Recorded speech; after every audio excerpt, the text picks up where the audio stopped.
Are you familiar with FBI Special Agents Kyle Seraphin? I'm familiar with the name. Is that yes? I'm familiar with the name. Familiar with the name. Familiar with the name. Let's bring in Kyle Seraphin. He's the FBI whistleblower who helped expose government censorship of our First Amendment rights.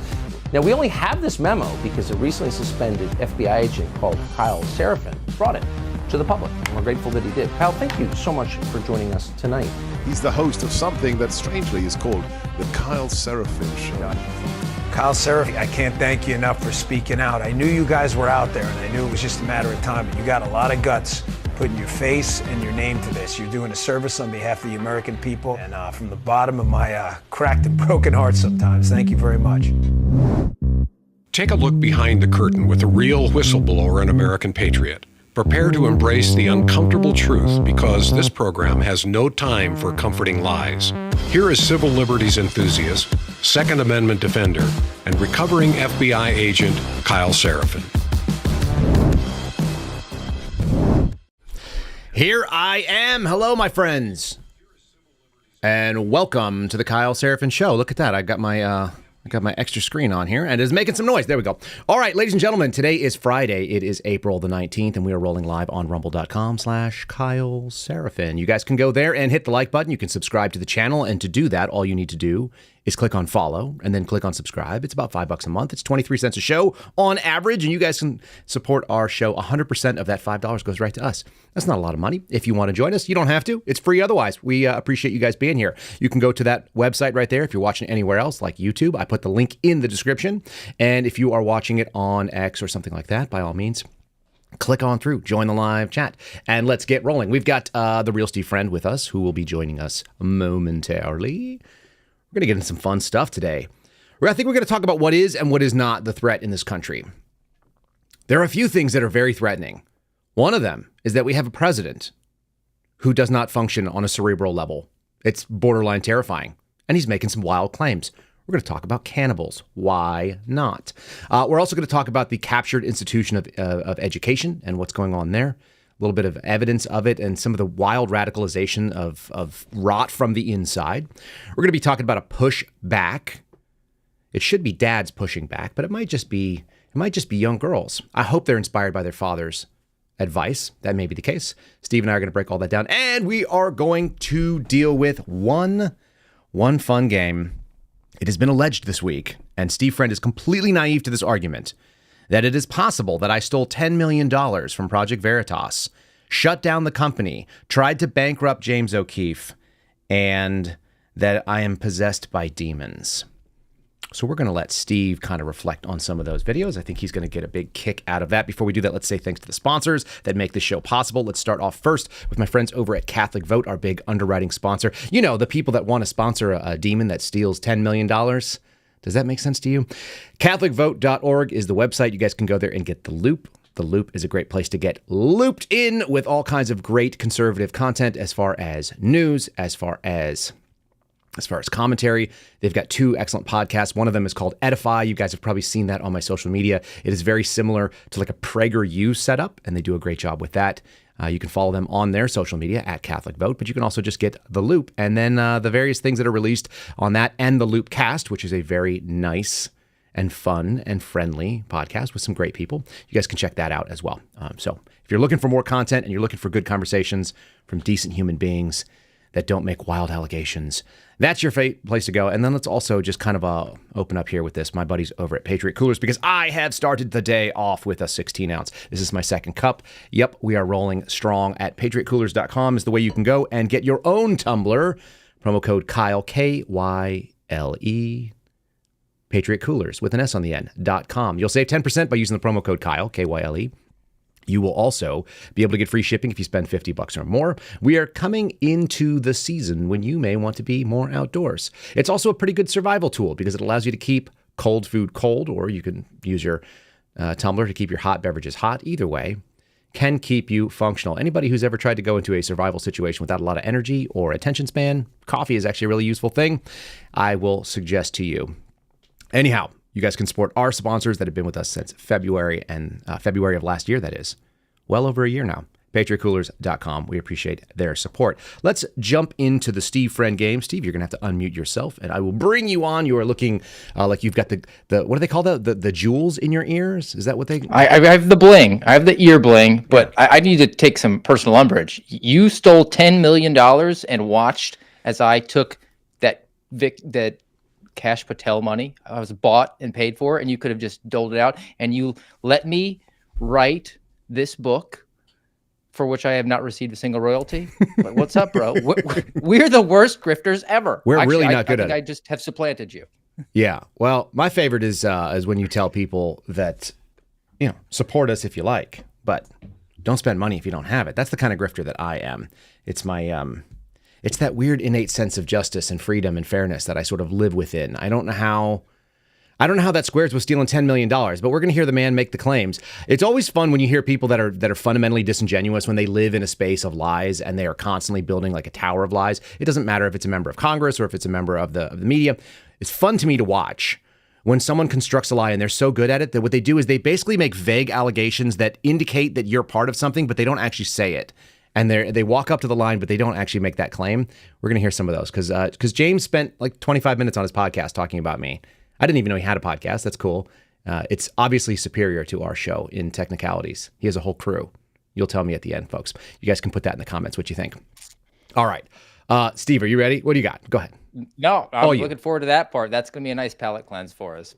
Is that the palate cleanse? Yeah, we're going to save it. That'll be very cathartic, I think, for you. I'm still blown away. Like, how many guns did you buy with the 10 million? Not enough. We are actually going to talk about... You still haven't gotten all the guns, so That's right. You're coming up short. I am coming up short. I actually do have a gun palate cleanser for whatever it's worth, okay? So, in true form, ladies and gentlemen, I did a fun game where I loaded up all the videos that I wanted, and then I ran out of time looking over at Steve and loading him up, and then I don't know what order the videos are in. So we're going to actually play that grab bag where I reach into the dark cavern and I pull out a video, and then we respond to what it looks like because I'm not 100% sure. The first one I know is about this. So... this is fun, and I want to give you a chance to give full take. Your comedic wheels are all off, Steve. You have no filter on this. Ladies and gentlemen, you may not have known this, but the President of the United States made a claim yesterday that the United States military during World War II was unable to recover his Uncle Bosie's remains because there used to be a lot of cannibals in New Guinea. I'm going to kind of show you some evidence that maybe the political left is getting a little sick of confused Joe Biden. I got to read some of this article. This one is from CNN. It might be the most fair version of this statement. Joe Biden on Wednesday suggested twice that the United States, the federal government, was unable to recover the remains of his Uncle Ambrose Finnegan, a.k.a. Uncle Bosie. The remains... were unable to be recovered because his plane crashed near New Guinea in World War II, quote, because there used to be a lot of cannibals in the region. I'm going to cover two more articles about it. One of them is let's just do it right now. This one is coming from the New York Post. The New York Post has the same exact thing. He implied twice, I think suggested and now implied, you're hearing this, that his uncle was eaten by cannibals in New Guinea after his plane crashed in World War II, even though military records show that it plunged into the Pacific Ocean, open ocean downing, and they actually recovered one of the crew members from that. That's not to stop the final one here, which is the Telegraph out of the UK. There's something more fun about this. Biden. Cannibals ate my uncle.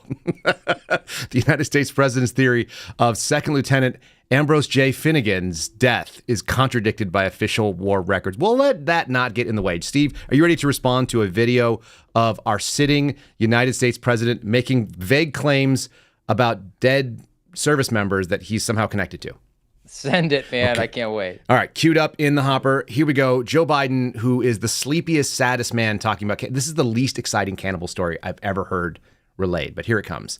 3, 2, hold on to your hats, folks. Back when D-Day occurred, and on Sunday, the next day, my mother's 4 brothers all went down to the recruiting station and joined the military. Every one of them volunteered. And my uncle, they called him Ambrose, they called him Bosie. My Uncle Bosie was a hell of an athlete, they tell me, when he was a kid. And he became an Army Air Corps before the Air Force came along. He flew those single-engine planes as reconnaissance over war zones. He got shot down in New Guinea, and they never found the body because there were a lot of cannibals for real in that part of New Guinea. And then my son volunteered to go to Iraq for a year, and he came back with stage 4 glioblastoma. And they gave, like many of you, risked your lives, and you know people who gave their lives to the country. They're heroes. But one of the things that as I was doing that today, I was reminded of what my opponent said in Paris not too long ago. They asked him to go visit American grave sites. He said no, he wouldn't do it because they were all suckers and losers. I'm not making that up. He is making that up. What do you got, Steve? Ready to go. You're chambered. Every single thing that he said there was factually inaccurate and a flat out lie. And I mean, it's tough because you don't know if you should laugh because it's completely absurd and hysterical. At the same time, it is deplorable. And the fact that he continues to trot out the narrative that his son died from cancer after having served in the military, that the guy's willing to throw his own family under the bus for political gain. He's lost every brain cell that he has left except that one thing. Whatever I can use, whatever I can exploit to pull on the heartstrings to get just one more vote to get me back into office. That's all that matters. And he'll throw this stupid story out about the uncle being eaten by cannibals if need. I guess I thought cannibals were good. I thought we were getting them from Haiti, but he confused that. And then we have to go finally to the verifiable lie that Donald Trump stood on the World War I cemetery No. and said they were. That is a memorial of Joe Biden. Cannibals ate my uncle. Come on. I mean, look, I guess it's like the cannibals ate my homework. That's what I kept. I actually went out there and did a search for that. I was like, is there a single news article about cannibals ate my homework? Because if I could find that, that's what it sounds like. That would have been a far better excuse and more believable nowadays, now that we're letting the Haitians in, for a kid to go to school and be like, yeah, I didn't do homework. Cannibals ate it. You have to believe it, right? Yeah, and the cannibal's name is Barbecue. He's right over there. Here's the question for you. What are the most prominent lies that Joe Biden likes to trot out, the Donald Trump falsehoods? He's obviously stuck on repeat, right? Oh, yeah. Yeah, okay. He loves the Charlottesville one. Okay, Charlottesville. He said there were good men and women on both sides. That's the Joe Biden claim. Yes, and that's what galvanized him to run for president. That's why he ran for president, because racism. An old white man decided to run for president because another white guy said there were good people on both sides of a demonstration in 2016. Yeah. All right, carry on. What else you got? He said, it's just pertaining to Donald Trump, or there's the known lies. The known lies are, my son died from whatever is relevant here. He said that he got whatever, he had asthma and then cancer and then Alzheimer's, or we can't say Alzheimer's, from the pollution that was around where he grew up. Yes. He said he was raised by every ethnic community that has ever graced our shores. That's true. That was part of his growing up. Yep. And then my all-time favorite is Corn Pop was a really bad dude. He was a bad dude. Also, we've got to add that Donald Trump told you to inject yourself with bleach because that would save you from COVID. We're big on that one. What other things do we do? And then obviously this new one here. But yeah, all the trot outs. It's pretty incredible that this dude has been lying for as long as, he's been in the public sphere for 50 years and no one has told him hey, it reminds me of the cassette tape that you just played so much that it just became warped, and the way that the tread on his brain, the lie, it's still the same song lyrics, but you can hear the warped nature of the film that's going through over. It's warbling. Yeah, I don't even know what's the term. You're an audio guy. It seems like there's a decay there's it's replication. So did you ever see that movie? What was the movie with Michael Keaton? Multiplicity. It's Multiplicity, right? Copy. Are they copying Joe Biden? Are we just getting the dumber and slightly dumber versions, and to the point where we're going to get the full retard version? We got to be close. He holds the nuclear football. Does that make anybody feel okay? No, it shouldn't make it. I don't think he's actually made a decision at the helm the entire time, which now you have to discuss, do we elect a president or do we elect the team behind him? And if the team behind him is supposed to be the adults are back in charge, I think that they're probably getting what they wanted, but at the same time, we're all being made impoverished by that. And we're now on the cusp of world war. Who are we voting for? That's it. He's this clear puppet here. He's like one of those Muppets, the old guys up in the orchestra. Those guys were clever. The Orchestra Pit Muppets were funny. And they were really snarky. He doesn't seem to be doing that as well. He's a little bit slower. There's another character. I can't think of who. It's somebody on The Simpsons or something to that effect. Yeah, he's Grandpa Simpson. Grandpa Simpson is president right now, which is why we that would be men. a fun game. We should pull quotes and guess whether or not Joe Biden or Grandpa Simpson uttered them. If we had somebody that wanted to produce that, that would be okay. So memers, you've now got your marching orders. What we need is who said it best, Grandpa Simpson or Joe Biden. It's just a quote and then just 2 question marks with those 2. Yeah, I think you could make a board game out of that and it'd be successful. People would know that they would I don't think you would know. No, they would constantly really... be challenged. That's the whole point. They would be challenged nonstop, 100% of that. What do you think is in grab bag video number 2? I know all these videos are good, and I know where they start that we're going to get into the O'Keefe stuff, but I don't know what's in front of it. So we're going to take a deep breath and reach into the grab bag, folks. Here comes video number 2, and it probably is going to make sense only because I put mostly stuff that made sense together with what we're talking about today. Oh, Steve, this is what happens when you have an old man in charge of a White House. You get a country that is fundamentally disordered. What we're seeing on the screen right now is Johnny's, or maybe it's called Jim Danny's Hamburgers, and bicycle cops driving by on bicycle, watching a man throwing a brick through the front window in order to rob the place. We're going to go back to it and play it one more time. Steve, watch. He knocks through the window with the glass. He's got like a bag down there, and he has shattered the front window. You now see bicycle cops entering from the left, and they are just going to roll on past some hoodlum in broad daylight who is breaking into an American business. This is what we must look like on the world stage. I have to believe that this is how it works when you have nobody at the helm. Cops are like, probably don't want to interrupt that guy. He might be his business. Can you imagine being a cop? Like, you were a cop. Can you drive by that business? No. Why not? I mean, why did you sign up to be a cop to begin with? I mean, fitness. I always used to say when I was a patrolman, I was like, my dream is to just roll up on the burglary in progress and have that guy like with 1 foot out of the door with like the TV in his hands and he can't do anything else. And you just have him like fall into your lap. Like that's what happened. I had a couple times where like the radio went out, like, be on the lookout for a vehicle and the vehicle drove by. And I was like, oh my gosh, this is why I signed up. It's right here. That's your Super Bowl. Yes. I had one burglary in progress when I was sitting in front of the house. I had 2 bolos go out on the radio, and I had them run by me. And this was in 5 years. I have to think the odds of that are actually pretty slim in that amount of time. Yeah. But yeah, that's it. Like, the this moment is why I when, strapped on my vest today. Every day I put on the vest because there's a possibility that I'm going to find the guy who is actively doing a crime that I can actively intercept, because law enforcement doesn't do pre-crime, right? Nope. Real law enforcement. It's the saying is when seconds count, the police are minutes away.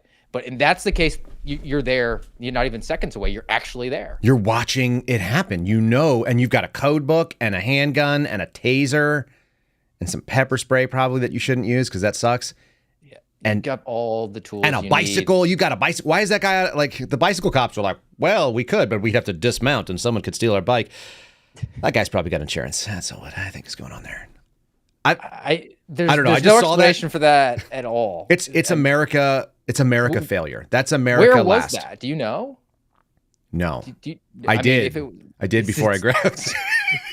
If I had spent 5 more minutes putting it together, if I was late for today's show, I would have been able to show you where it came from. I mean, it was sort of warm doesn't enough that they matter. were in shorts, so it's it looks like a California-ish place to me. That's my instinct. There's a lot of kind of cool-looking old diners like that in the LA area and the greater sort of Los Angeles communities. I used to go to cool stuff like that, like Barney's Beanery. They've been there for like 75 years, and you go in and the idea that somebody would go, hey, you know what? I always wanted to break into this in broad daylight. And I don't know if that guy's stoned. He's got the kind of surfer hair. He's a white dude, folks, by the way. That's what we're talking about. We're talking about a white dude in a hoodie with long stoner hair throwing a brick through the window in broad daylight and cops ignoring it.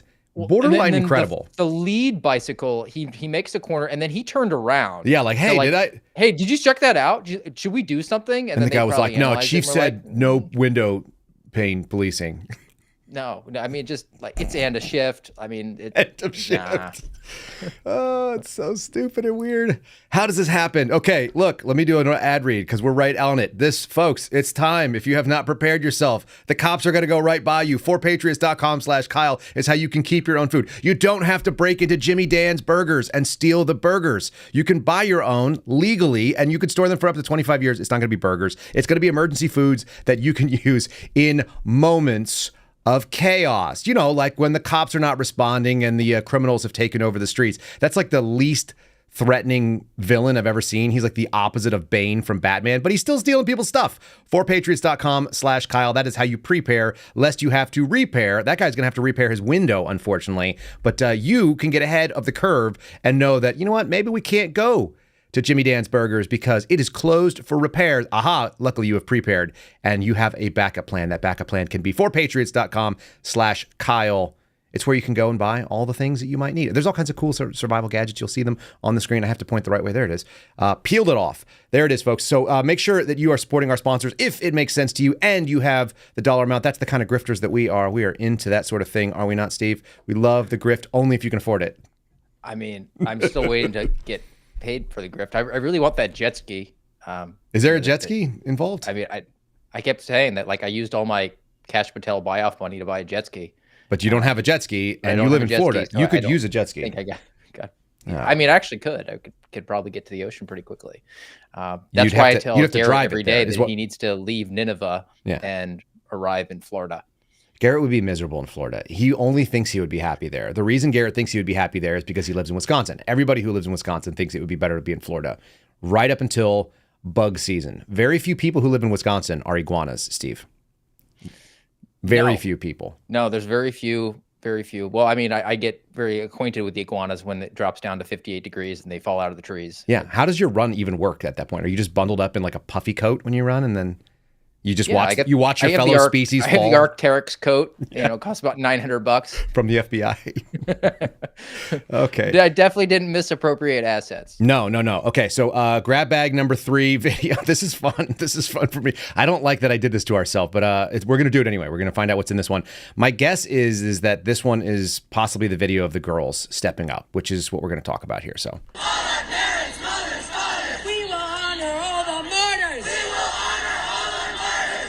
Children, sons and daughters. All the children, sons and daughters. We will honor all the martyrs. We will honor all the martyrs. All the parents, mothers, fathers. All the parents, mothers, fathers. Okay, so that wasn't the girls. That is a pro-Hamas chant that's happening outside of Columbia University, where a professor was radicalizing students and speaking on behalf of this sort of ideology of Islamic terrorists. He said that they're doing a great job and you must be proud of them. I'm going to play a little bit of that too. I actually remember where those clips are, so we're good to go.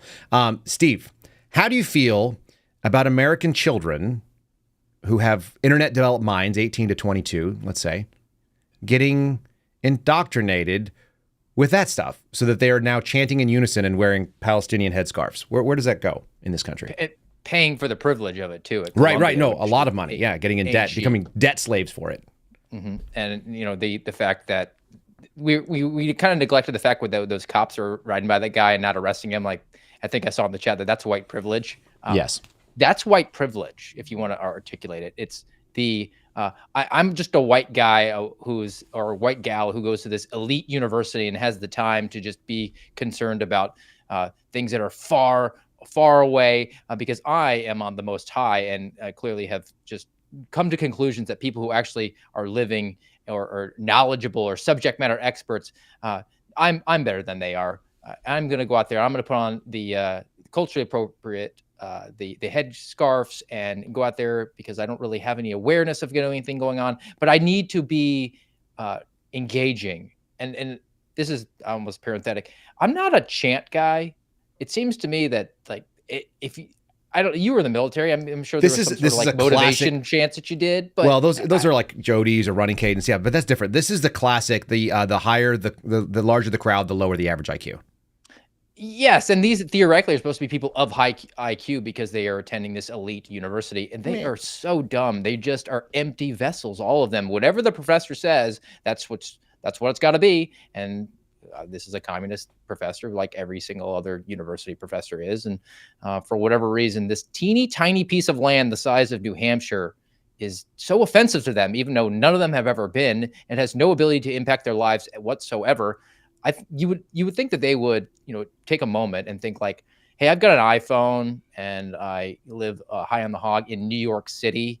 This has no effect on my life. If you really wanted to do something, like, why don't you go over there? Strap on your boots, baby. It's a possibility. They'll take volunteers, either side.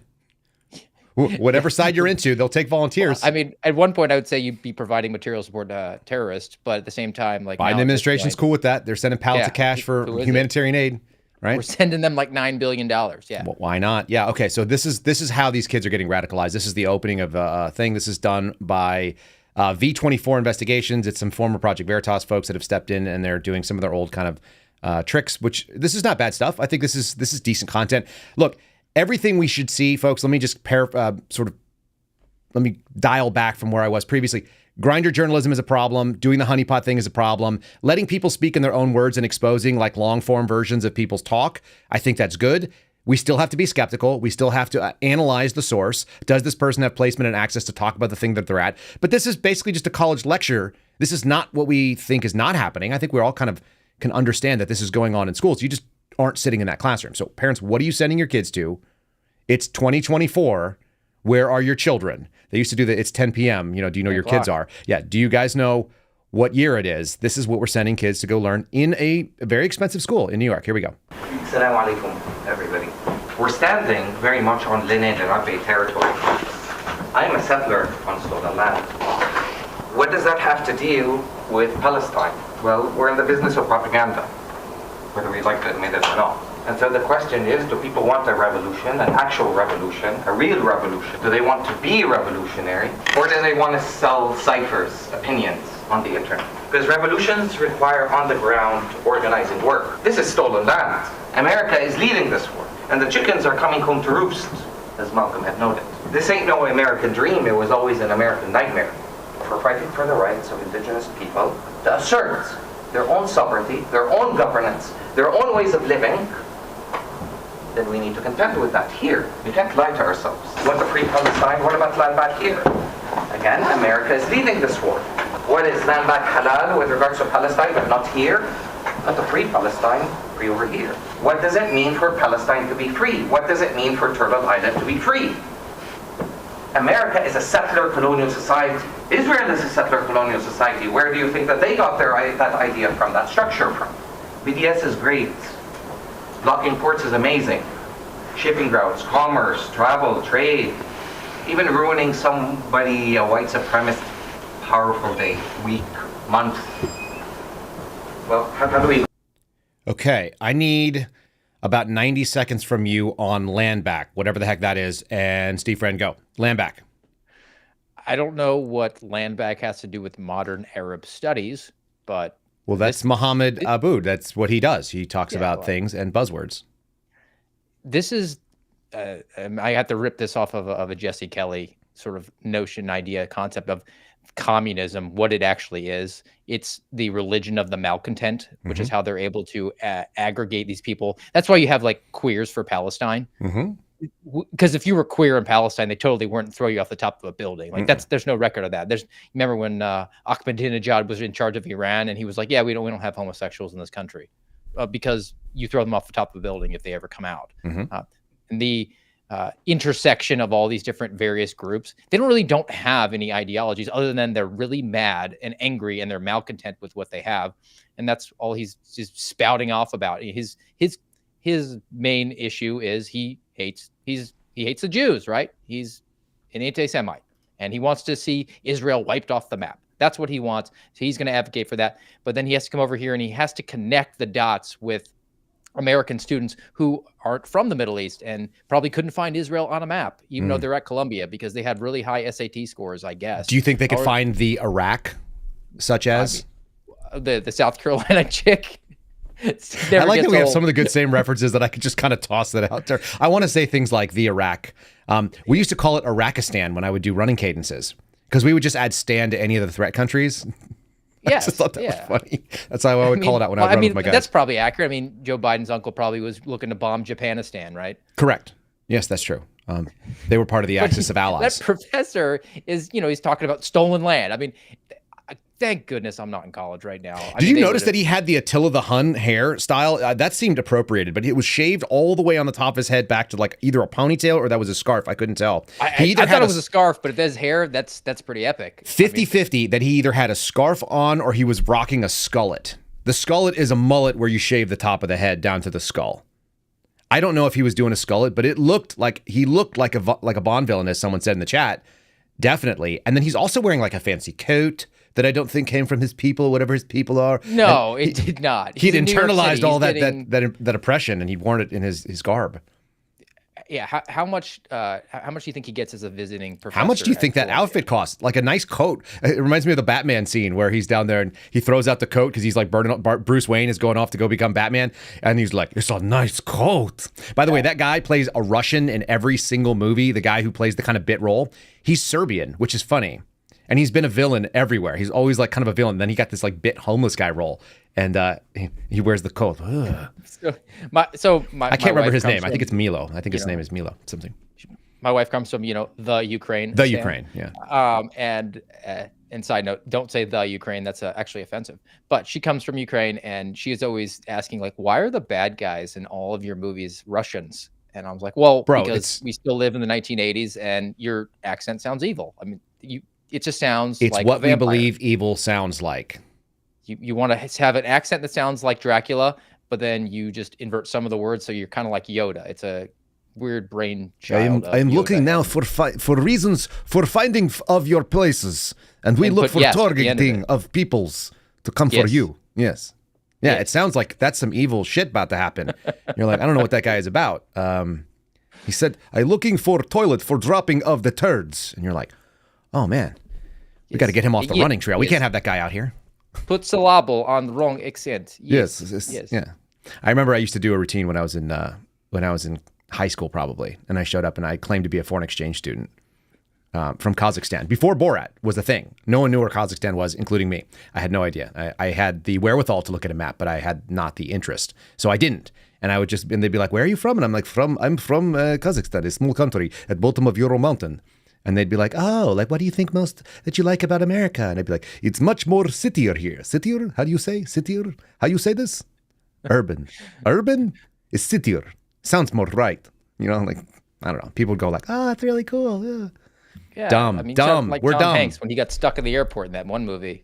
Yeah. What was it called? Airport? Where was he from in that movie? A fake country, right? Yeah, it was a fake country. Made up country. That no longer existed. It completely collapsed while he was in transit. Adios. Yeah. What is the possibility of that actually happening? Like that's actually realistic right now with the guy that's in charge. We could have countries cease to exist while people are in transit. That's how fast the news cycle works, and that's how fast the chaos and the decay is happening. I got another video from the professor saying essentially that the 1,000 Palestinians, aka Gaza residents, who decided to go kill people at a peace festival who were wearing flip-flops, those guys who were wearing the lawnmower strapped to their back were kind of like the Spartan 300. That's how brave and that's how their deeds should be thought of. This is a wild take. Like I said, this is the indoctrination of your children. This is what you're paying for, folks, if you send your place to nice places. Looks like this. Change doesn't happen vis-a-vis numbers. How much of a small group defeated a larger enemy? Look what 1,000, we'll call them what you want to call them, in Gaza, did insofar as upturn the entire world. That you would have aircraft carriers from all over Euro-America coming, nuclear submarines, ballistic weapons, soldiers, paramilitaries, for Gaza. And that is what 1,000 did. It's not a matter of numbers. It's a matter of organization. Change does not happen and is not contingent upon mobilization. Get 1,000 warriors, and I don't mean this in a gendered way, a masculine way whatsoever, just for those in the room, so that I'm very clear. Those who are committed to, again, certain ethical, political commitments, and see what could happen in the world. See what can happen in the world. He's not meaning warriors in a gendered way. Not that men... There's the intersectionality, right? It's amazing. They have to unite. They have to have the queers for Palestine. And now I was seeing yesterday that the numbers are completely juked. I mean, they're doing the FBI thing over in Hamas. They're saying that, you know, it's like 35,000 have been killed by the Israelis. It's closer to like 5,000, but they're counting all the military deaths and then like old people just dying in general. Just and they're death in attributing it general. all to that. Sure. So, I mean, yeah, but Look, he is right about one thing. I mean, A it's death like is a death. Can we agree on that? Can we just count all the deaths? Let's go COVID style on this stuff. If we need higher stats, Just have a ticker on the bottom CNN. That's we how have it is. seen how this works. Yeah, that's right. He is right about one thing. A small, motivated minority can actually create a massive difference. That was, you know, how our country was created. We have proof of concept there. So I think that strategically makes a lot of sense. But he's sitting in that room, and I'm surprised. He's got to, you know, make sure that he appeases the sensibilities of the people in that room. He knows his audience, and they, as fired up as they are about wanting to go out there and chant from the river to the sea. If you misgender someone, you're canceled. You're out. You're off the team, right? You can't afford one offense. We cannot you have to be keep doing your this. membership in good standing. You must continually donate to the cause. All right, we're going to the well. Here we go. Society need men. Yes and no. No. So why yes and why no for you? And then I'll ask you why you said no. Well, because in today's society, sometimes like you don't need the male to have a baby anymore. Yeah. That's why I would say yes and no. It's not like a moral thing for me. Yeah. I'm like we can exist without men only because new research has been discovered of making egg into sperm, so we can reproduce without men. So it's not like a moral thing. It's more of like a like if men just died right now, could we survive? Yes, because of the new research that they're doing. They like it's possible for like lesbians to have like a baby without a male sperm. Right. Yeah, because they turned it into, you know, a sperm. She's a scientist. Steve, you digested that at the same time. You didn't know that was coming. I knew. I'd seen this. How do you feel about women pre-producing without men? Whatever that means. I think that's going to be the only option that those two have. I think you underestimate. I think you underestimate all men. Of my... No. Don't you dare. You know better than that. Do you not know any dudes? Both of those women have options. They both do. All of my Cash Patel bribery money. No way, dude. On the fact that neither one of those women, and I'm sorry to gender them, but I will. Neither one of those ladies have a boyfriend and haven't had one for. Well, I'm not saying they have a boyfriend, but I'm just saying that. Let me just take the screen for a second here, folks. This is how I know that Steve didn't serve as an enlisted guy in our armed forces, because enlisted members of our military have absolutely looked at them and been like, there's no question. So if you're listening on the audio show, what you missed was a very heavy set, sort of portly, stout gal without a bra on, wearing like a crop top that was sort of like a ribbed cotton t-shirt of some kind. And she was wearing that with a little bit of droop. But I'm telling you, if you've never met Joe is 100% on board with that, especially like in broad daylight. He's not even worried about it being late at night at a bar. Joe's going for that. The other one was a little bit more made up cosmetically, but had like a little bit less of a pretty face. And 100% of dudes that are in the military enlisted are not ruling her out at any given point. I'm just telling you. There are that's effectively two types of individuals who are licking their chops. One is Joe. The other is FBI recruiters. Yes. We can agree on that for sure. You've redeemed yourself. I'm just saying, it's the mold. You just got to spend more time around enlisted people, and then you'll have a little bit of understanding about how. I think Tom Segura does a really good bit about this, about like the difference between women are like, I get sexually interested like a man, and then he's like, do you though? And then he tells the story about going into like into a pornography store somewhere on the side of a highway, and apparently you can pay money to watch in a booth, but there's also like some kind of a glory hole in there. And then he's like, there's only one car in the parking lot. The guy's like, you do the math. It's just like an old guy that runs the store. And he's like, that's what dudes are about. Like the lowest level of men is women need very a reason. low. Most men just need a time and a place. Okay, say it again. Women need a reason. Men need a time and a place. Do you want to retract your previous statement that these women could not find a breeding partner?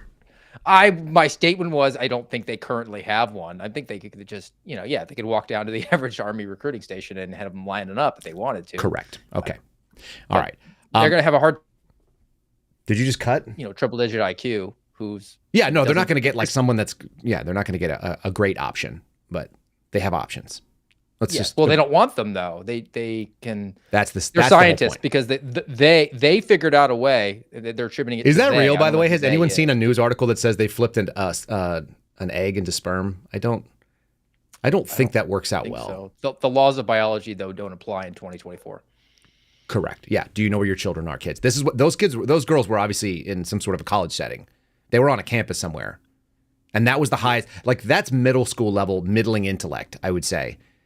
Children who believe things that are fantastical and require no proof. This is the thing I'd like to get away from, by the way, in this country. I would like us to be more skeptical about things that you read that you don't have any proof on. Somebody sent me a thing about that professor, by the way, and they were like, "Oh, he's a Mossad plant," and I was like, "Oh, that's interesting.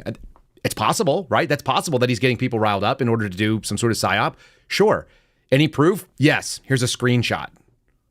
What is that screenshot from? What is the document that you are screenshotting? It was like a bibliography with like one highlighted sentence." And they're like, "Don't act like you don't know what it is." I was like, I don't know what it is. I actually have no idea. I don't live in your weird brain, lady who tweeted at me. And then they're like, "There was a link on there." I was like, "Oh, that was my job to go into your screenshot and manually type out a link to some God knows what thing on the internet. Are you insane? Like, I'm not trying to have you hack my computer. I do this for work. I need this thing." Anyway, but we need to be skeptical. Those girls need to be skeptical. They probably don't need to be breeding for a little while. They need some time. They need to learn the birds and the bees. Yes. Before basic science. Go to college. All right. So birds and bees, like I said, are men out there teaching their daughters? That was evidence, maybe not. This is a little bit of evidence that we might be getting in the right direction. I think it's good. I think it's encouraging. This is coming from the Outkick. It's covering down on something from Ryan Riley. Is that her name? What's her name? Riley Gaines. Sorry. Gaines. Yeah, Riley Gaines. So exclusive West Virginia girls, quote unquote, step out of the track and field meet to protest transgender competition or competitors on Tuesday. So that happened this week. The United States Circuit Court of Appeals ruled that a West Virginia law barring biological males from competing on girls' sports teams cannot be enforced with regard to a 13-year-old who is trying to compete on a track and field team at the athlete's middle school. Quote, "The defendants cannot expect that this athlete will countermand her social transition, her medical treatment, and all of the work she has done with her schools." They're talking about a boy. Teachers and coaches for nearly half of her life, introducing herself to teammates, coaches, and even and opponents as a boy. They are basically trying to destroy femininity, female existence. It's very sad. It's not cool. I don't want it. I think this is the video. We're going to find out. This may be James. Nope, that's James. So the video has got to be down here somewhere. Bear with me, folks. Sorry about that. 1, 2, 3, 4, 5. Maybe this one? Some demographics come to... That's not it, but that's your favorite, Steve. I'm going to play this. This is why this is a problem. This lady is the worst people in America, as you like to call them. This lady is on Dr. Phil talking about how we just got to land back, equality, buzzword, no further information, as we used to say in the Bureau. That means that we can't justify it. We don't have any more facts behind it. It's a screenshot with no further. Here we go.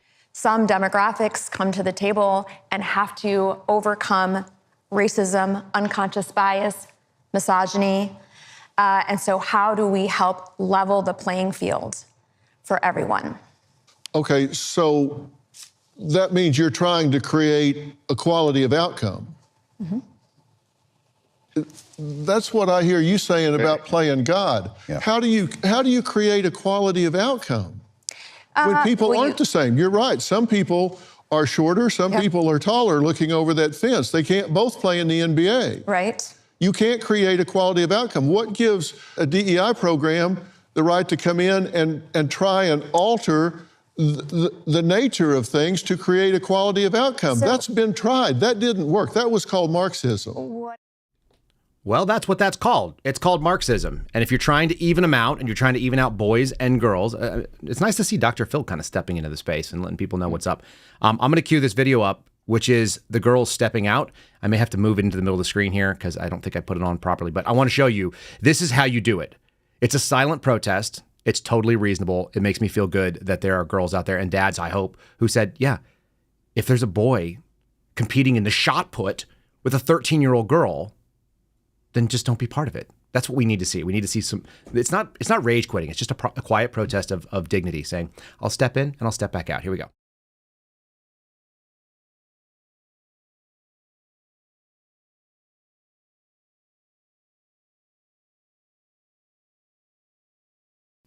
All right, so Steve, you're seeing this step in right now.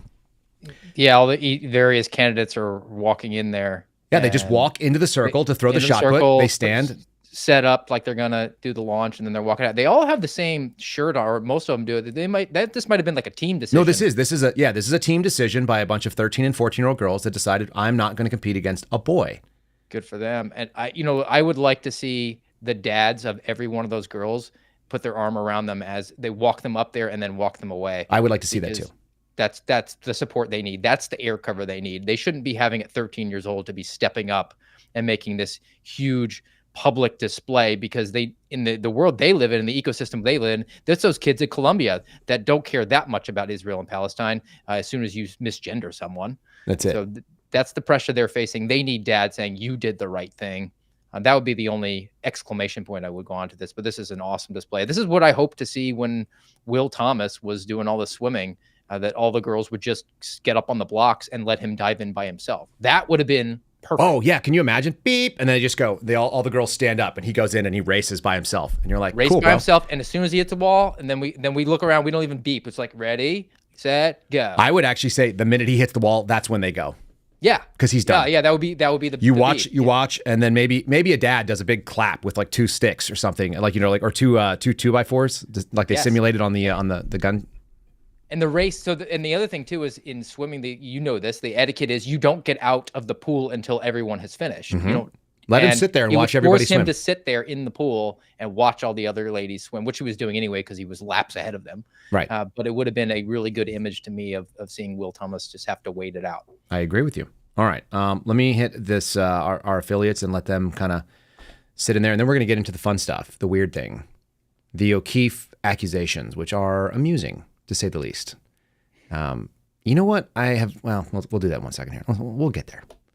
Folks, you guys can support our sponsors and our affiliates if you guys are looking for a high-quality snack. This is one. In fact, I got a quote from Sonia Labosco. You know her. She is the federal air marshal whistleblower. She's in our little private chat yesterday, and she just hit me up and said something that I found highly amusing about Matt Hat Jerky. That's Matt with 2 T's. Hat with 1 T, jerky.com/Kyle. Use the promo code Kyle, save 20%. She said, hey, Kyle Seraphin, just want to let you know, we love the beef jerky, and some sort of exploding emoji. And I was like, it's really good, right? She was like, it's fantastic.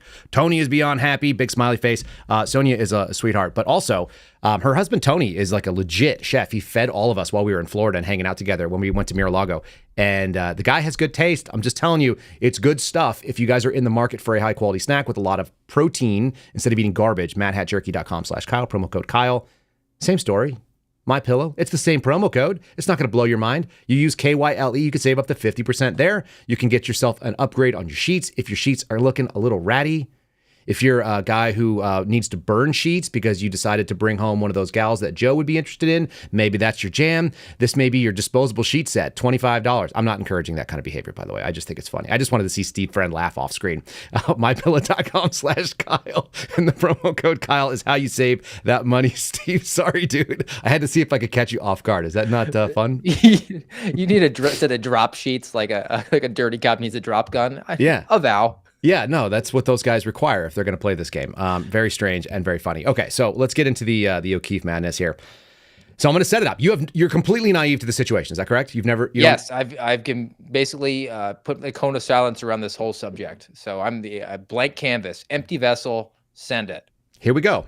Let's get it warmed up. This is from James O'Keefe's podcast that he does, which is also simulcast on a Twitter space. That's going to come back in a minute and be relevant to you because there are like callers, but they're on the Twitter space, and he's just listening to them on a phone. He hasn't figured out how to route it through a board yet. We'll help him out at some point if he wants, but he might be bankrupt by the end of the year, so that may not help. Here we go.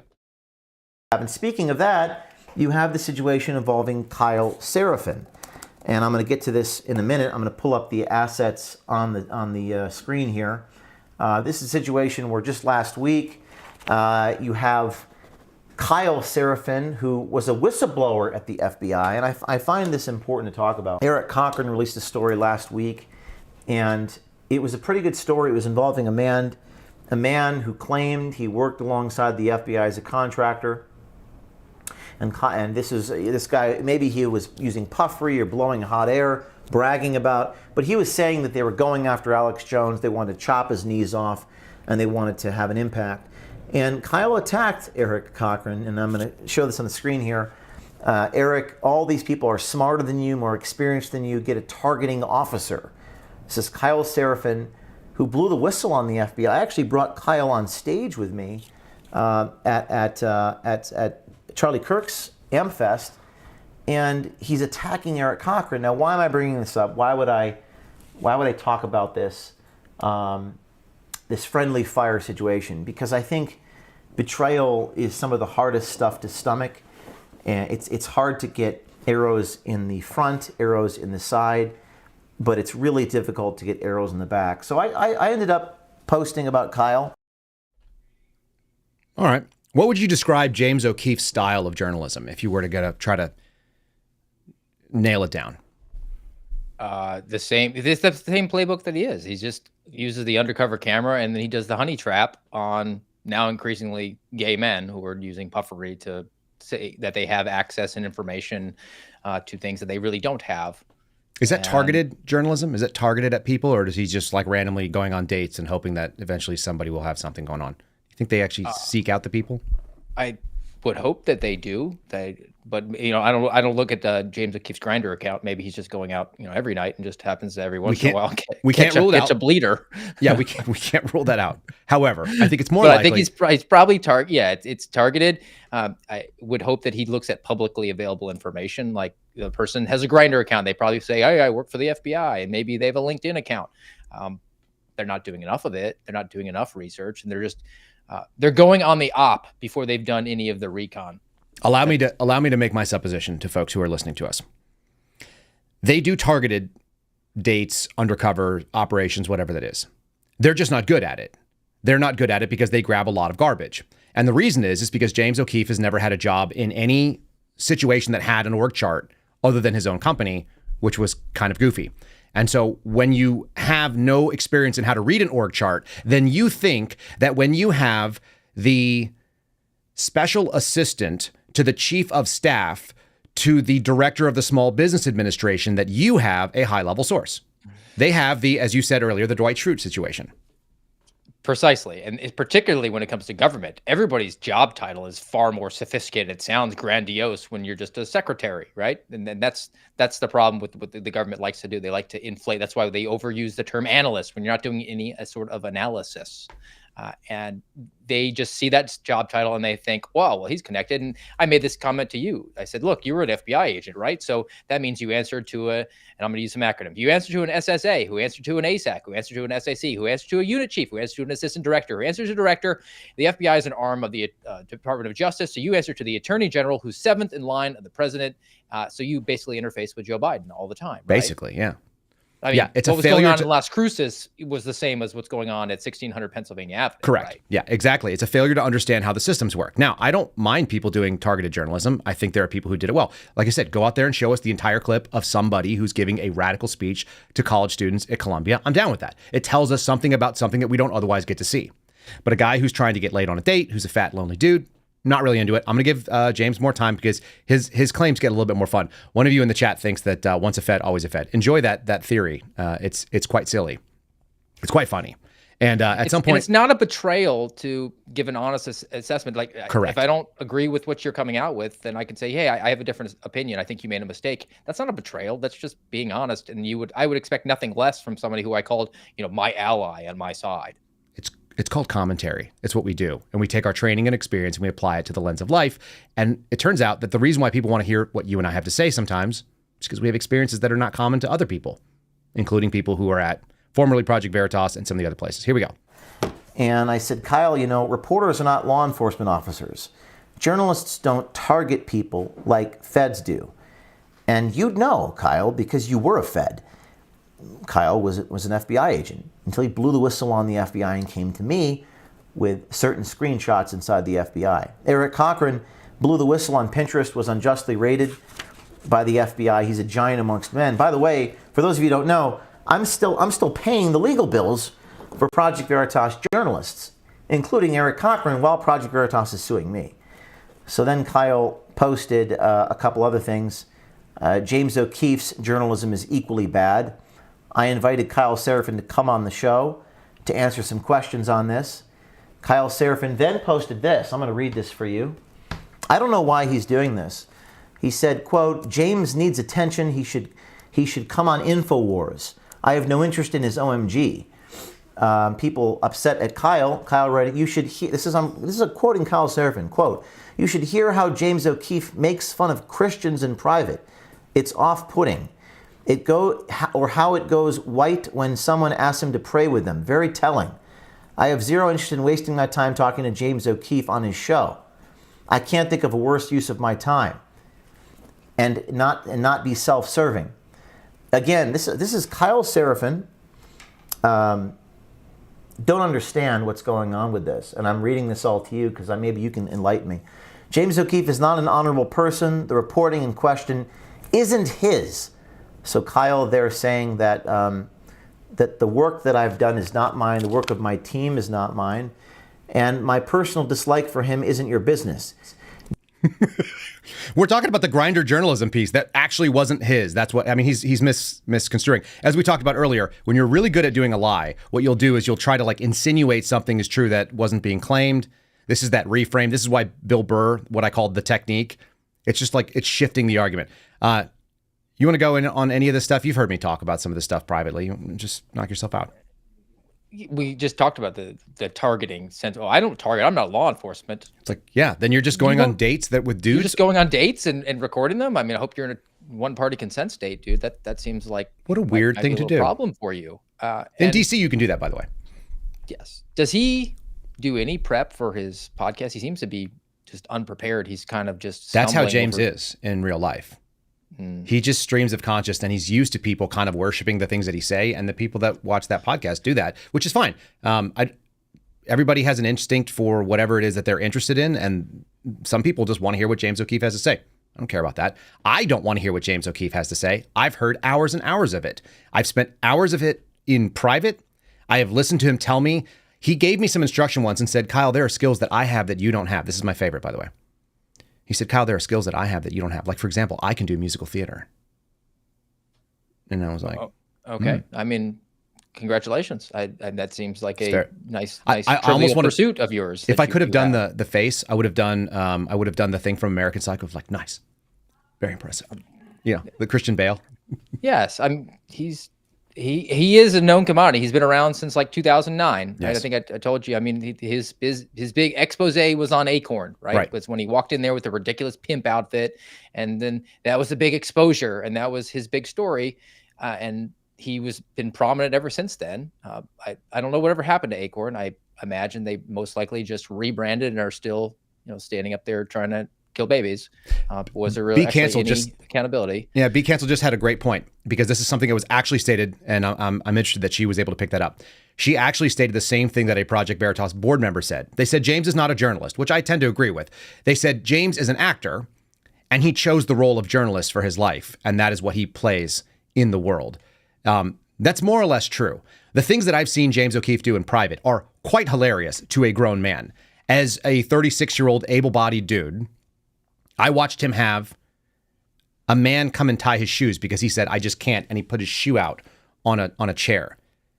And he had his employees do it. He sprays gray into his hair before he goes out on stage. You'll see him on the stage. He sprays gray in. In fact, I talked to one of these guys that saw him at maybe CPAC the other day.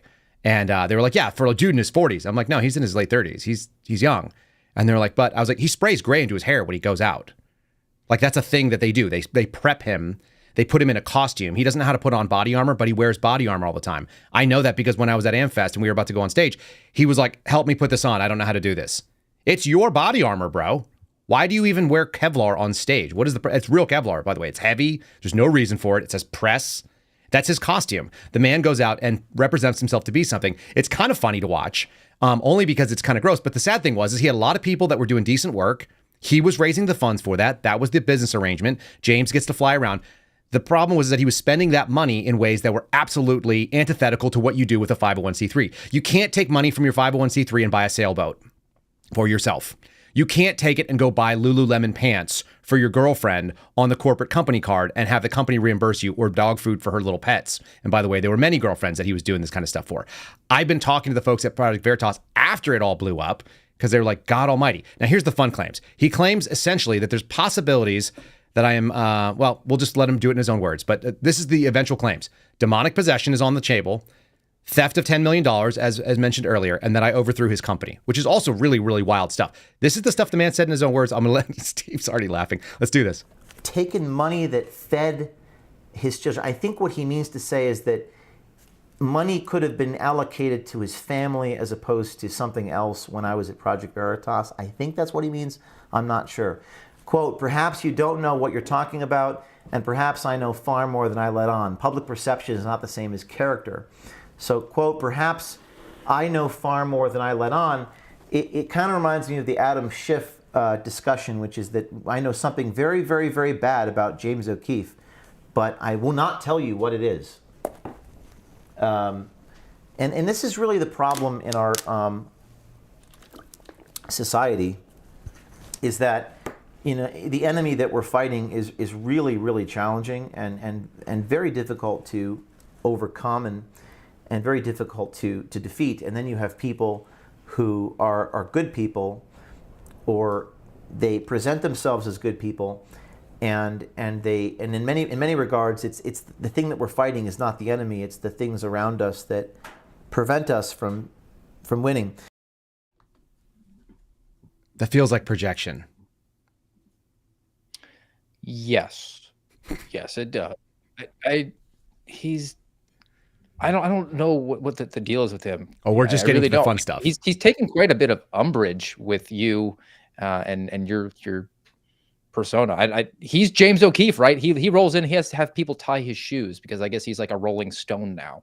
He used to request, apparently, according to the board members at Veritas, he used to request security details for the dates he would go on in public because his life was at risk. I mean, this is what happens when people like don't live in the real world. Mm-hmm. I mean, this was my experience when I had to assist with the protection of the attorney general. The guys were telling me that it's the same the husband of the attorney general under Obama was like, I need a protective detail because I could be recognized. And it's just all the accoutrements of any sort of fame or Chris Wray has the same thing. Nobody recognizes Chris Wray, not even people who are looking for Chris Wray. That includes people like me who are trained observers. I was looking for Chris Wray. He came into the building and I didn't know it was Chris Wray. And then I noticed him because of his security detail. Some people need the trappings of that. James is very much that way. What's fun is that I wasn't attacking James, and I don't really give a shit about James. Let's be real clear. He barely makes it as a stain on the shoe. Like, we're attacking things like the federal government, which has been weaponized and gone after people like O'Keefe. I don't have to like him as a person to know that what they did was wrong. Correct. So I'm going to get really, really serious about that. The statement is, go ahead. You don't have the Adam Schiff track record of saying repeatedly for years on end, I have something, can't talk about it. I have something. Everything you've brought forward, you've substantiated. I can't think of anything that you've revealed in the last year and a half that you haven't brought receipts for. So when you said to him, like, hey, don't push this because I know more than I've let on, to him to actually step to you on that is probably a bad decision because there's a proof of concept that you do bring receipts. So here's the opening shot on this, since we've been kind of dancing around it. But yes, I know things about James O'Keefe that James doesn't know I know. I will make them public. More than the gray hair? More than the gray hair. More than someone tying his shoes. More than the fact that he wears body armor for no particular reason. I was happy to leave this alone. I don't really care. But when we talk about money being taken away from my children, I mean that quite literally, and we're going to substantiate all of this stuff. This is quite easy to do. And it turns out that when you are a non-serious person who engaged in weak targeted journalism, and you've lived your life in a non-serious way, you leave evidence, right? Evidence all over the place. And I'll just put them out there. We're going to do that over a period of time. This is not going to go well. This was a mistake. I don't need to be called out as an enemy if you want to make these claims, including the next one, which is really, really fun.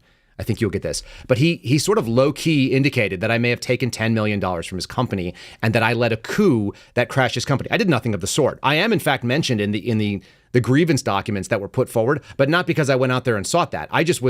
I was an unwilling participant when I went to AmFest. For anybody who saw me speak at that place, I did so because of the handler, the quote-unquote handler, which was the journalist that I worked with at Project Veritas. I thought she was a sweetheart. Her name is Arden Young. She's one of the people that worked for Sound Investigations, and she was the one that was going after Pornhub. She actually does a really good job. She's imperfect like all of us are, but she did a decent job. And when she came and said, hey, would you speak at AmFest with James on stage?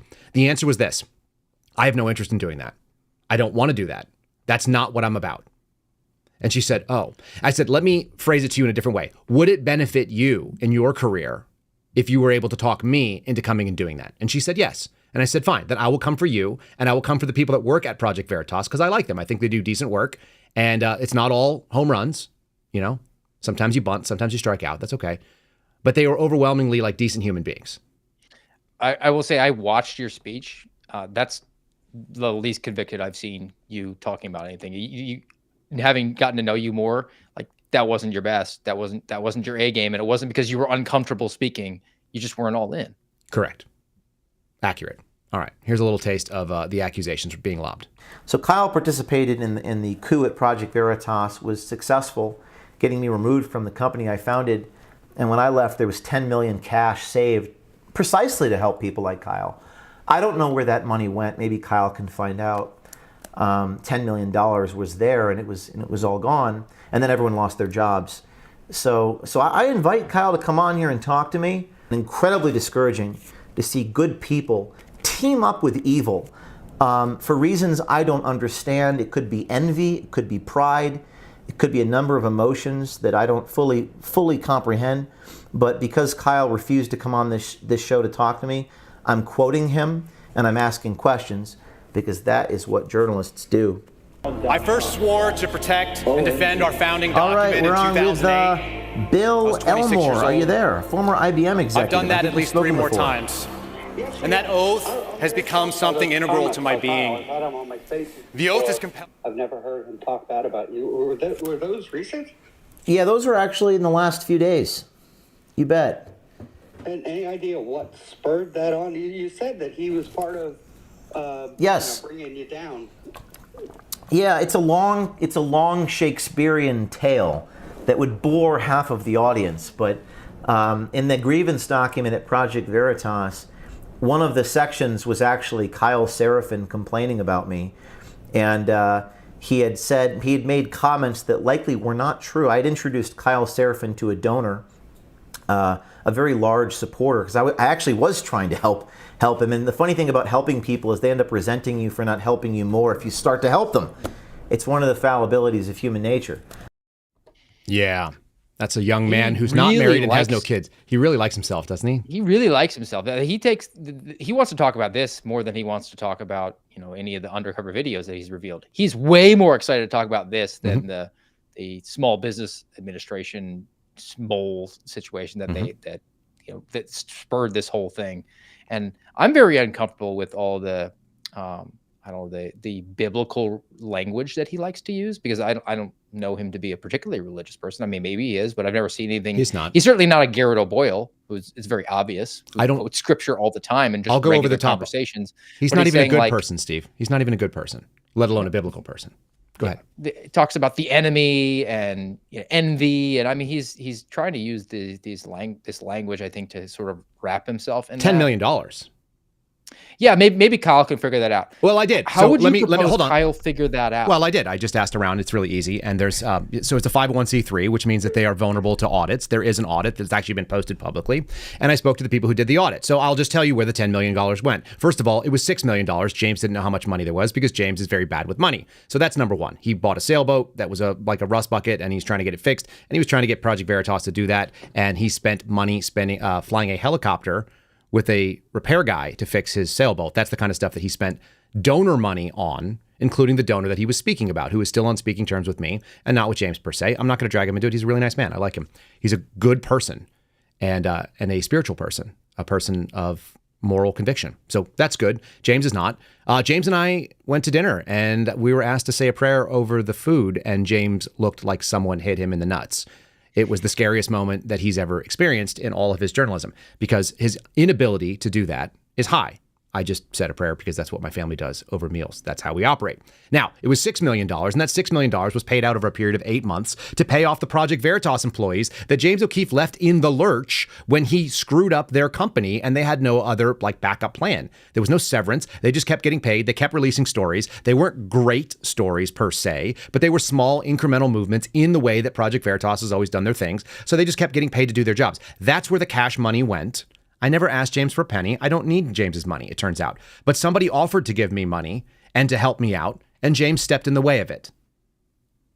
And then he backed up and failed on his promises. Like I said, all this stuff will come a little deeper. I'm touching it today because we're opening this up.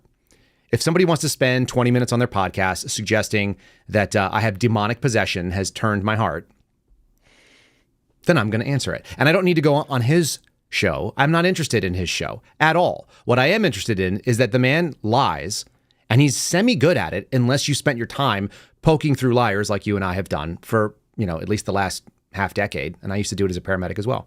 You have a thought. Go ahead. I mean, I think that you going on his podcast would just be a net benefit to him. At Correct. That point, it's not really about the conversation. And let's flesh out the details and let's air our grievances and really come together. No, he just wants, he knows that you're a good get. Whereas, if you invited him onto your podcast, I don't think it would necessarily benefit your show. It would not. I'm not interested in what he has to say, which is what I've said. And I actually didn't want to get into this. I would have let this go. This has been going on, by the way, in the back scenes. I've had this in my back pocket for like 18 months, folks, like close to 18 months, 16 months. I can sit on things. It doesn't bother me. Like, I don't have a personal grievance. This is not about this is a personal situation. And there's some personal emotions that get tied into it, but that's not how I operate.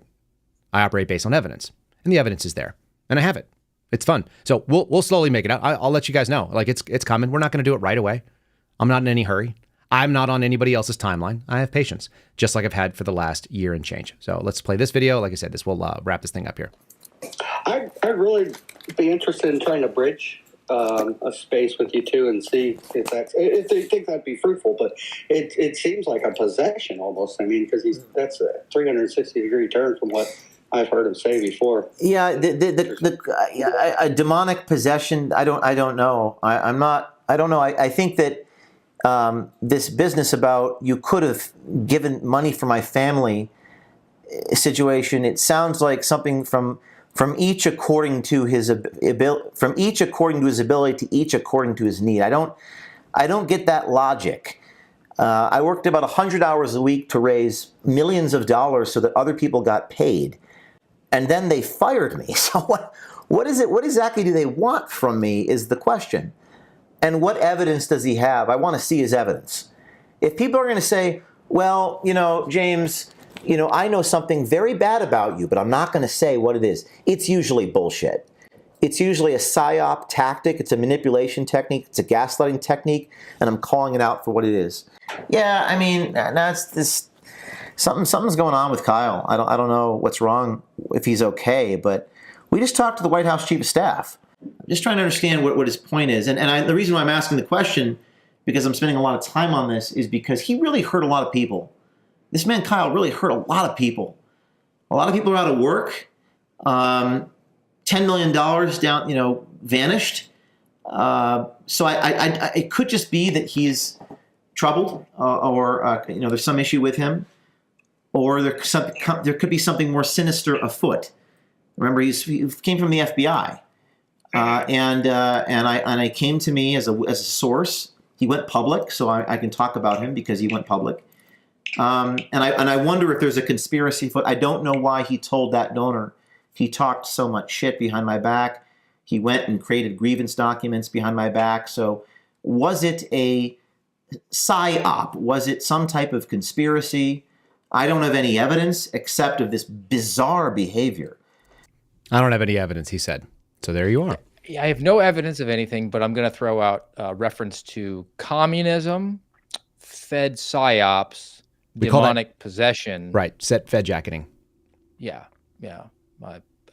He's tough to follow. I mean, I don't know how you had a conversation with the guy. He's almost like it's difficult. He's emotionally disturbed to a certain extent. Just in that clip you played there, that's a tough. You've been on these calls. Consciousness. Look, I've been on these calls too. It's I'm not a psychologist, but I've analyzed people, and I played poker for a living when I was in college, and I've gone out there and I've been a paramedic, and I've lived some life, and I used to work in sales. So you read people and you watch them and you see the way they interact. And this would be like like a pathological narcissism kind of thing. Like, everything is about James. That's the fun thing to be around him. Anybody who's ever been around him. There's a reason why he burns through employees very aggressively. And many of them have two choices. They either fall into the sycophant category, where they just worship the ground he walks on and everything he does is fine, no matter how much he treads on them, or they despise him, they loathe him. And James has a lot of enemies out there. And unfortunately, he's made a bunch of them. I don't need to get into this. I didn't need to. Like I said, I stayed out of it for well over a year. He's not a good person. But you want to open up the ring.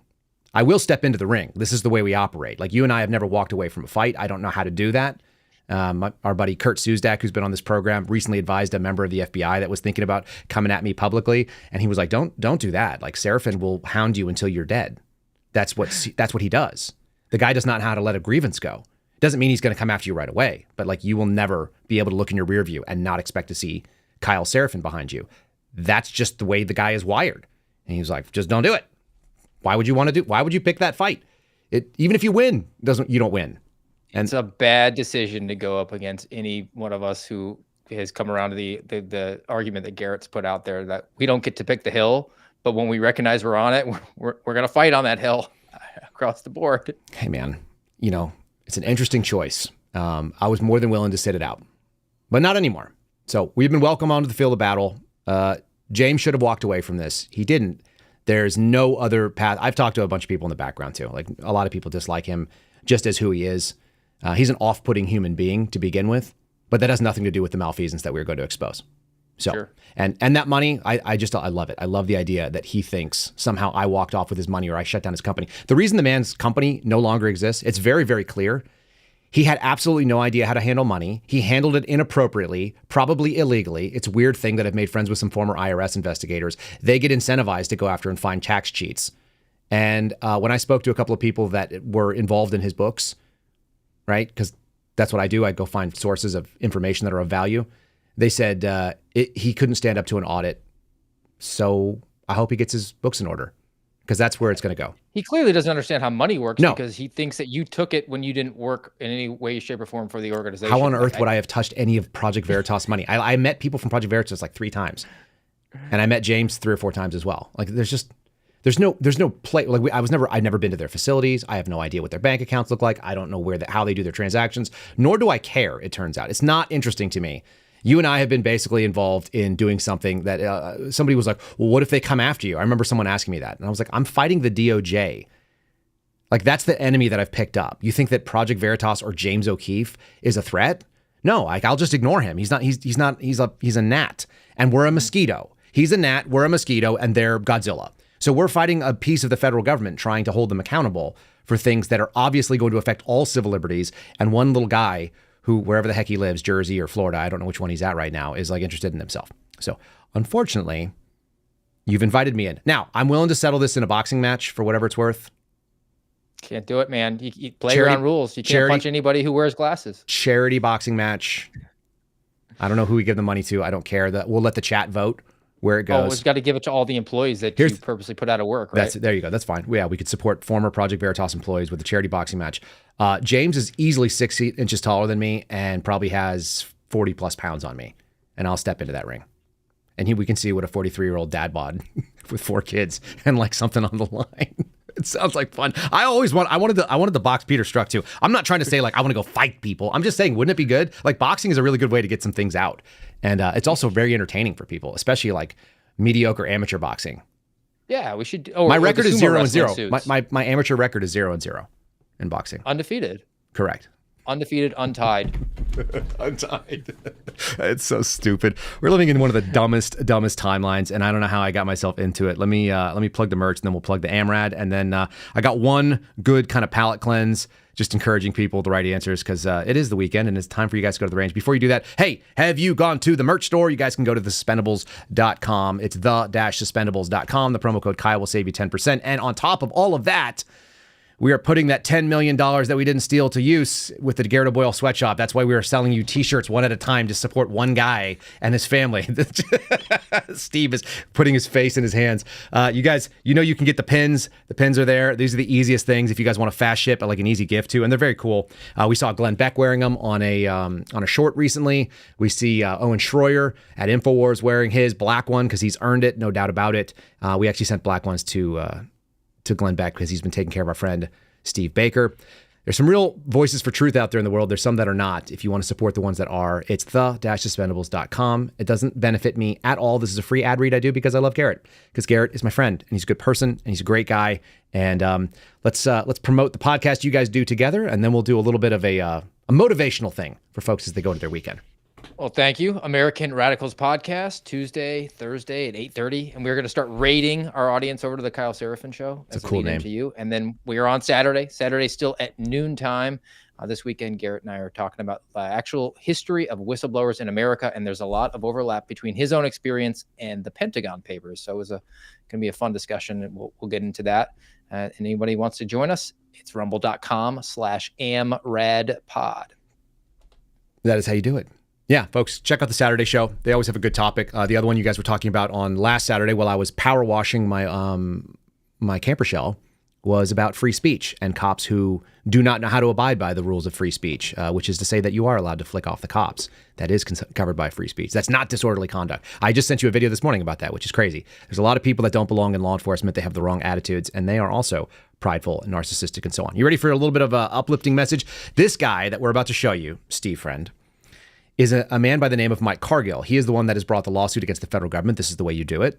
About the bump stock ban that happened under Trump, who was not perfect. For anyone who thinks otherwise, the bump stock ban was a terrible decision that came out, and it was with the support of the White House. Mike Cargill has been fighting it because if you are willing to take guns from people, then you're willing to take guns from people. And we don't like that. Mike Cargill also owns a gun store that is called Central Texas Gun Works. It is the place I took my first CHL course when I got out of the military. He is a small, squat, powerful, young, capable black dude who wears a gun in his cowboy boots on a special holster that he made for himself. He also has one on his hip, and he has a custom belt buckle, if you are not seeing this, that says Central Texas Gun Works. He's a spark plug of a human being. He's built like, he's almost as tall as he is wide. He's awesome. And this is his little motivation for you. Yes, if you buy multiple guns, you're on the government radar. Welcome to the watch list, just like watching the Kyle Seraphin show. Here's Mike Cargill. Did you know if you walked into a gun store and you purchased 2 handguns or more in a 5-day period, you're reported to the ATF and the chief law enforcement officer in the county that you live in? Multiple sales. Also, if you walk into a gun store in Texas, New Mexico, Arizona, and California, and you purchase 2 rifles or shotguns, 2 long guns or more in the 5-day period, you're also reported to the ATF and the chief law enforcement officer in the county that you live in. Remember, more guns equals less crime. Go out there and buy yourself a gun. And that is the message. Go out there, buy yourself a gun, and train for it. And that way you don't have someone kicking in your Jimmy Dan's burgers, and you don't have to deal with lunatic Palestinian protesters. You can be safe in your home and your persons and your papers and your things. What do you think, Steve? Love it. He's a total bro. I was doing some work last night with my little guy. He was insisting that he wanted to manipulate my AR, and he knows everything about it. He's like, check, clear it, look away, look again. I was like, you got it down, brother. This is how we do Make it. sure when dad's out of town, you know how to operate that thing for mom. That's right. Yeah, dads, train your kids, teach your daughters. Let's do the right thing out there. Steve, we'll see you again. Folks, check out the American Radicals and follow Steve at Real Steve Friend on Twitter, Real_Steve Friend on True Social. We'll see you next week, bud, and I'll talk to you over the weekend. Folks, that is the Kyle Seraphin Show for the day. Get yourself on a watch list. I have done it multiple times since I've been in Texas. I'm always and constantly going out and buying multiple guns. Why not? Who cares? Who cares what the government knows that you have? It's yours. We're supported by Catholic Vote. We're supported by forpatriots.com/Kyle, Patriot Coolers, Matt Hat Jerky, and mypillow.com/Kyle. All you can use the promo code Kyle where applicable and save some money. Follow us on rumble.com/Kyle Seraphin if you want to support the show. You guys know how to do that. We appreciate all of you. I hope you have a wonderful weekend, a safe weekend, a well-trained weekend with your firearms that you're going to go out and buy to protect yourself and your family. And we will see you again on Monday. God bless you, and we'll see you in the morning. Thanks for listening to The Kyle Seraphin Show, streamed live weekdays on rumble.com/Kyle Seraphin. Follow Kyle on Twitter, Truth Social, and Instagram at Kyle Seraphin.